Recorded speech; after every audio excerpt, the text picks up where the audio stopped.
तेनालीरामा की चित्रकारी। तेनालीरामा की कहानी। राजा कृष्णदेव राय अपने महल की दीवारों को चित्रकारी से सजाना चाहते थे। उन्होंने यह काम एक प्रसिद्ध चित्रकार को सौंपा। चित्रकारी का काम पूरा होने में 1 साल लग गया। काम पूरा होने के बाद राजा अपने 8 दिग्गजों एवं दरबारियों के साथ चित्रकारी देखने गए। चित्रकार ने बहुत अच्छी चित्रकारी की थी। राजा चित्रकार की चित्रकारी से बहुत प्रभावित हुए। उन्हें खुद पर गर्व हो रहा था कि उन्हें इतना कुशल चित्रकार मिला। तभी तेनालीरामा ने एक चित्र राजा को दिखाया जिसका एक अंग नहीं था।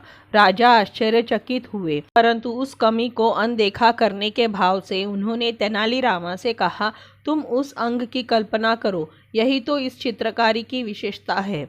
उत्तर सुनकर तेनालीरामा को बड़ा आश्चर्य हुआ। उसने सोचा, ठीक है कि राजा ने प्रसिद्ध चित्रकार से चित्रकारी करवाई, पर गलती को तो स्वीकार करना चाहिए। उसने मन ही मन निश्चय किया कि वह राजा को यह बताकर ही रहेगा कि इंसान को सच हमेशा स्वीकार करना चाहिए, चाहे वह कितना भी कड़वा क्यों न हो।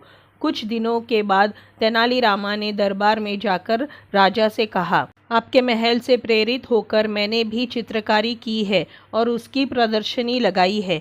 कृपया मेरी प्रदर्शनी में चलकर मेरा मान बढ़ाए। राजा तेनालीरामा के कहने पर प्रदर्शनी देखने गए और वहां जो कुछ उन्होंने देखा उसे देखकर वे आश्चर्यचकित रह गए। तेनालीरामा ने अनोखी पेंटिंग चारों ओर लगा रखी थी। किसी चित्र में हाथ था तो किसी में पैर। राजा ने कहा, माफ करना, मुझे यह चित्रकारी अच्छी नहीं लगी। तुमने अलग अलग अंग बनाए हैं, पूरा शरीर किधर है? तेनालीरामा मुस्कुराकर बोला, महाराज, लोगों को उस अंग की कल्पना स्वयं करनी चाहिए, यही तो इन चित्रों की सुंदरता है। राजा को अपनी कही बात याद आ गई। वह तेनालीरामा का इशारा समझ गए और शर्मिंदा हो गए।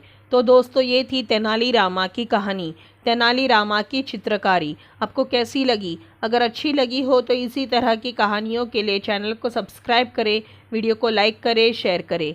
धन्यवाद।